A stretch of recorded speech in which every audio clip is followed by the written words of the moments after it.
Well, I think we're ready for exploration, aren't we, Bert? Yes, we are.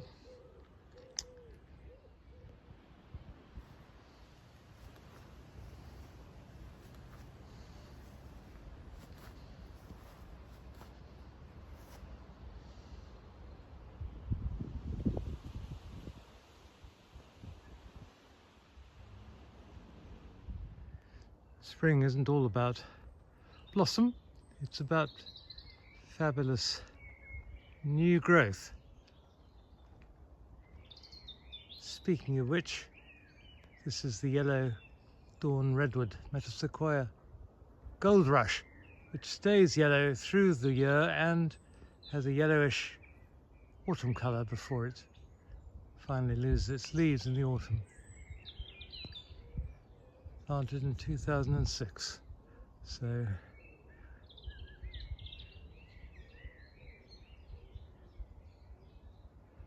a quick grower and quite upright too.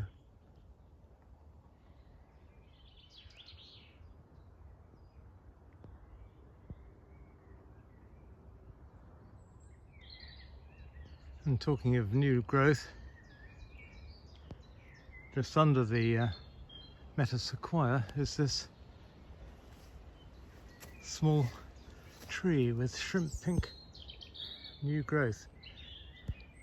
It had an erroneous label on it which purported to be the Japanese lacquer tree. However, I think this is Toona sinensis Flamingo, which hasn't really made a lot of progress in the 14 years that it's been here. Mind you, it has been completely overgrown around, so didn't have a great time over the last few years. Now we've cleared it, and I wonder whether it will improve and grow more strongly.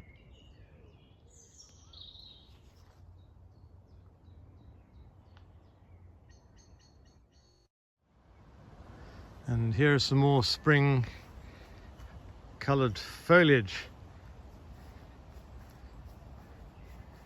for you to look at.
A lovely tree which I planted in 1980,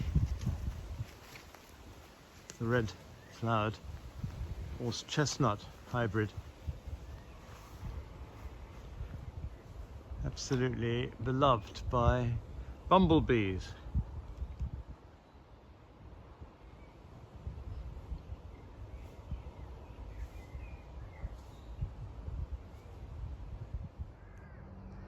Although from a distance gives the impression of being a pink red, on closer inspection the flowers actually have got deep pink, pale pink, orange and yellow mixed in with them.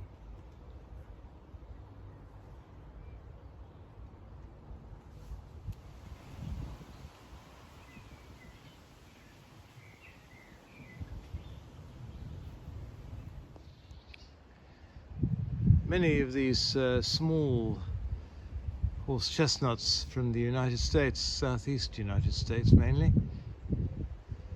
were being introduced into Europe in the 1820s, and some of them had formed natural hybrids in gardens, and some were deliberately hybridized, like the big red chestnut we've just seen. This one is called Aesculus neglecta. There is a very red form of this, which is called Georgiana. This has got orange and red, and it's really quite decorative. It's really, unfortunately, in the shade here now, when it never used to be.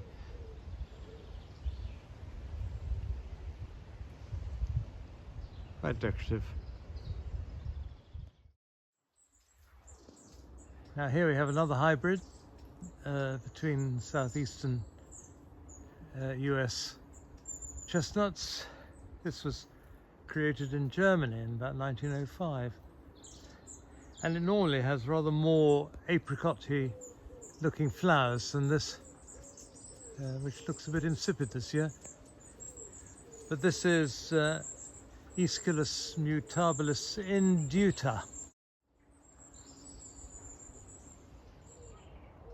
Thinking of new growth, this Mahonia is quite something, isn't it?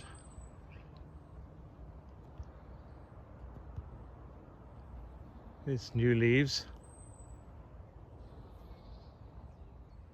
We know the Chilean lantern tree, Rhododendron, with its red flowers. But this one is a pink form named Ada Hoffmann. It does best in an open situation. It does have these rather intriguing pink lanterns. And this particular specimen does get covered in flowers, and then sporadically flowering later during the season.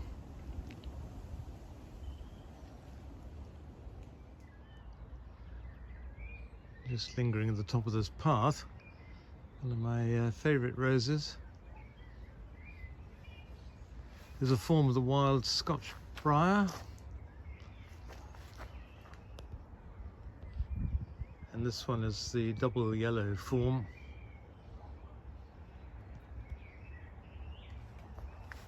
Beautiful.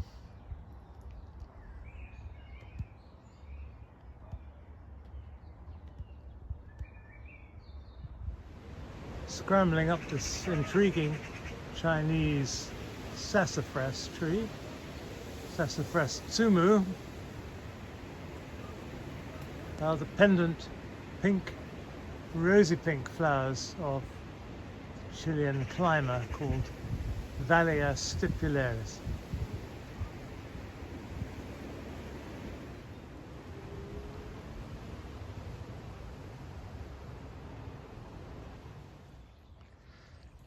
One hardly needs flowers when you've got new growth like that.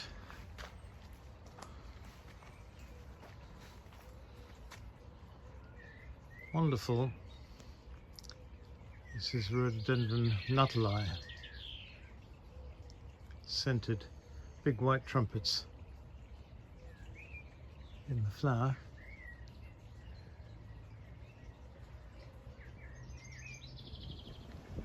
Competing with the cultivated lilacs, this one is a wild lilac from Yunnan in southwest China,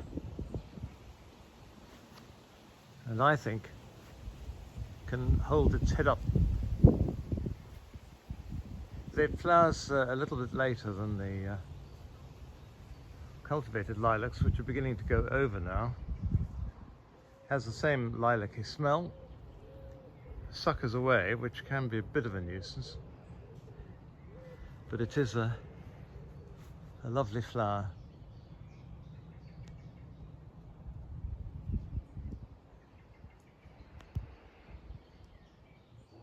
Moving from the wild Chinese lilac. Here's another rather graceful wild lilac, which I've known as Syringa reflexa, which has got a couple more names added to it, just to keep you guessing. But it's a much more delicate pink.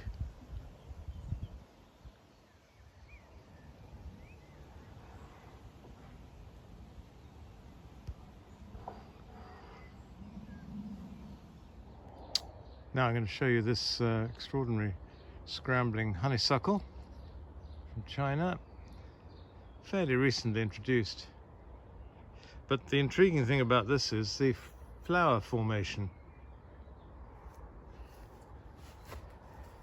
You get the flowers starting and surrounded by this massive bract.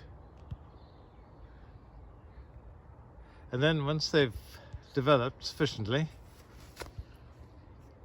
each flower group produces a bell, 2 bells, which then produce flowers, which then produce another 2 bells each. It's an extraordinary setup, really. I've never seen more than 2 further sets of bells forming. Maybe there's going to be room for a competition. You can see a new lot coming on here. See how many bells this can produce. This is Lonicera subaequalis.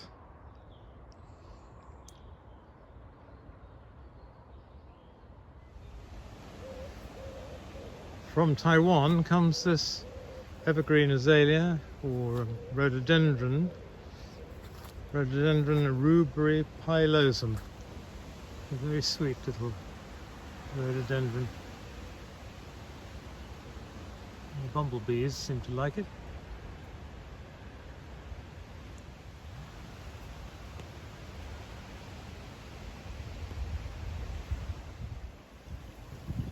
More lovely scent from these rhododendrons. This is rhododendron Mahonia polyandrum. Sweet scent.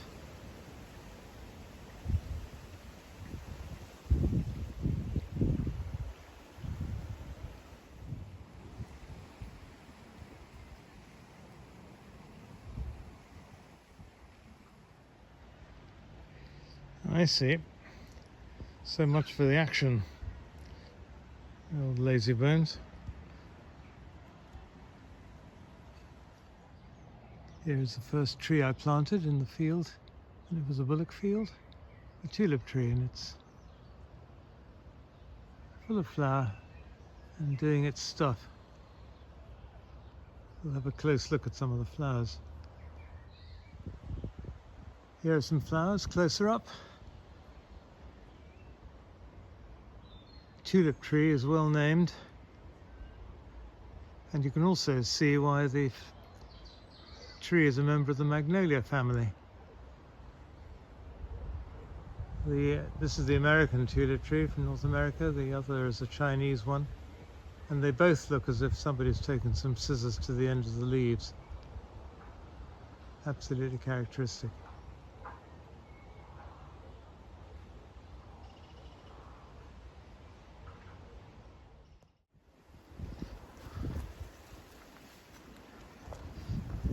Way through the scented passageway here.